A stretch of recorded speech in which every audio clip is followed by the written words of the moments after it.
Today, I saw a doctor on social media offer a formal apology to thousands of his patients over the last 18 years in practice for not previously recommending that they eat a low-carb, high-fat diet based on meat, eggs, fish, high-fat dairy, and a little bit of avocado and vegetables. Just to be clear, he is currently advocating a diet weighed heavily with calories coming from lamb, beef, venison, elk, goat, eggs, and fish. That right, Mother? Oh, what? That's what I thought. Shut up. He is confident enough in this dietary approach that he is comfortable stating his belief that a low-carb diet can remedy most chronic diseases, and in the cases where low-carb and intermittent fasting are not enough, he offers supplements for additional support. Unfortunately, you can't even view the prices of his supplements without providing an email address and creating an account with his company. What caught my attention is that he's apologizing for telling patients to eat beans, rice, spinach, quinoa, lean protein, and fruit.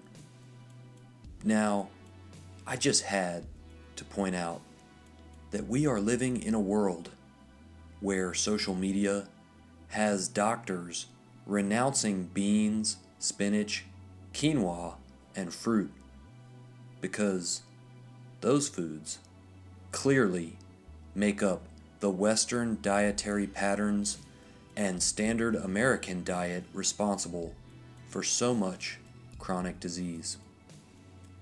I mean, these foods are the staple foods of the standard American diet, right? Right?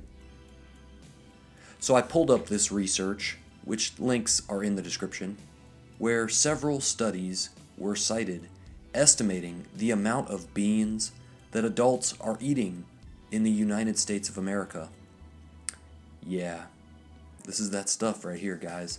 We are looking at about 0.1 cups of beans per day. That's right, y'all. America's health crisis must be the bun. It's obviously the bun. But once you stop eating the bun, then what? Yes! That's when doctors on social media turn you away from beans, spinach, quinoa, and fruit. So I had to let this dude know that he is right on track. It must be that 0.1 cups of beans people occasionally eat. Just beware, folks. There are some radical plant-based doctors out there who will try to keep you addicted to that 0.1 cups of beans that you just can't seem to stop eating by trying to act like nutritional science is a real thing that other doctors should be aware of before giving nutritional advice. But you have to understand, guys, even vegetables can be dangerous. They're not for everyone. When you're living that thug life, sometimes you're just out there by yourself trying to see what works. It's N equals 1 around here. Fruit equals sugar, bro. Don't get kilt up out there.